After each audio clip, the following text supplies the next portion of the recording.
Good morning, my brothers and sisters. Welcome to episode 60. We're talking about the resurrection of Jesus. We're going to read it from Mark today. We're kind of marching through the various Gospels accounts of this.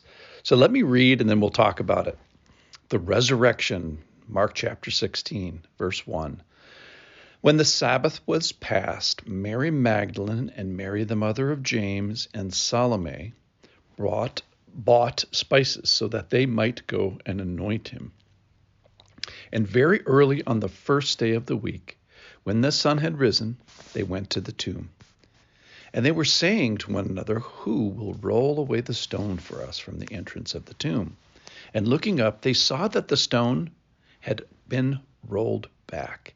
It was very large.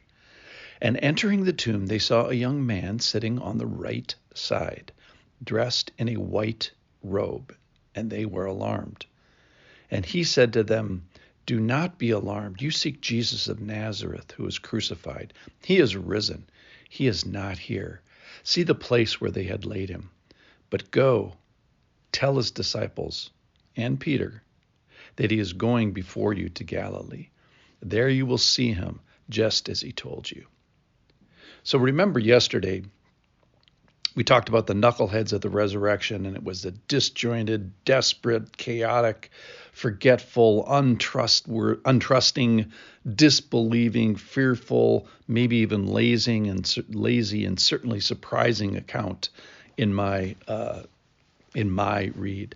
And today we see an emphasis on place and persons, and in my opinion, perforations, and an angel that says, "Don't be alarmed," which my conclusion is whenever an angel tells you not to be alarmed, you should be very, very alarmed. So we have, let me just kind of walk through the story. So when the Sabbath was passed, the three women, Mary Magdalene, remember her, Jesus took 7 demons out of her, Mary the mother of James, and Salome. So Salome was the mother of 2 of the disciples, who ended up being cousins of Jesus. Salome is probably the sister of Mary, the mother of Jesus.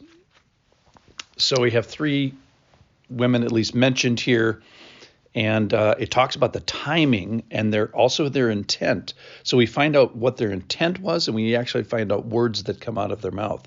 The intent was to anoint him. So they had bought spices probably just as on Friday, and they had prepared spices. That's what Luke tells us. So they were ready to go very, very early.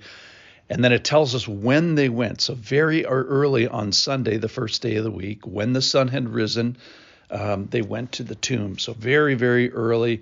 And we find out what they were doing as they were going, which is who is going to roll away the stone for us. So here's my thought about that.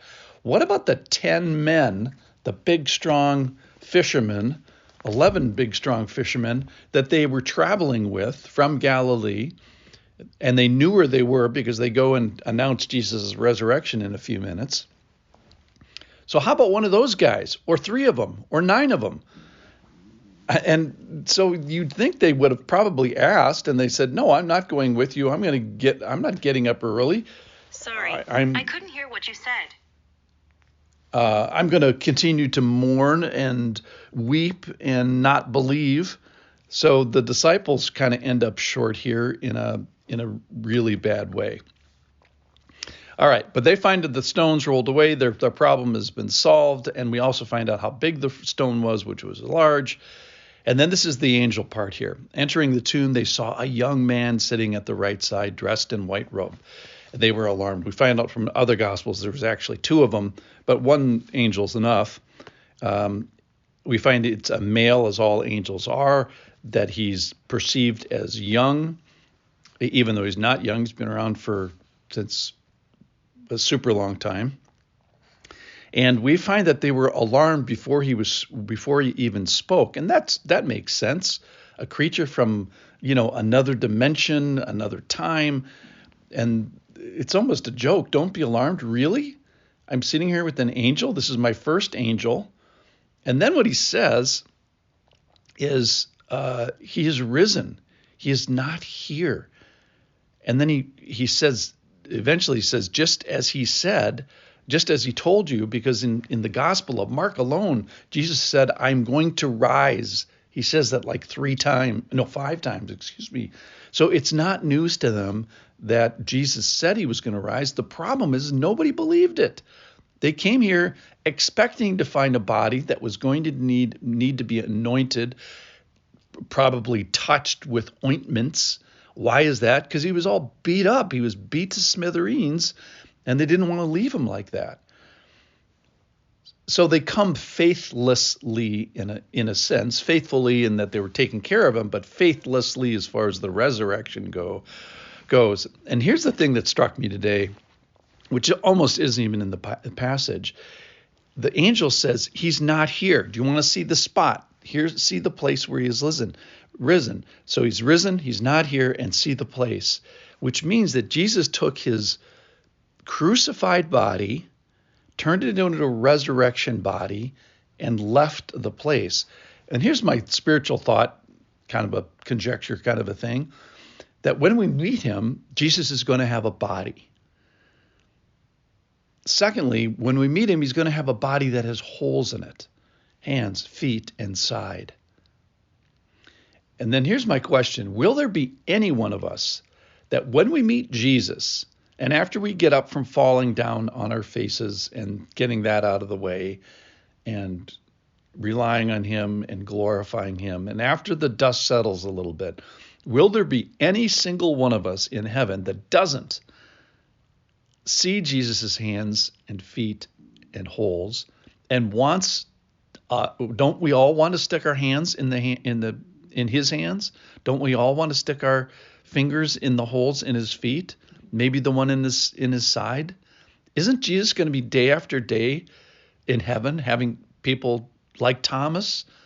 Here, see my hands inside. Just stick your fingers in them.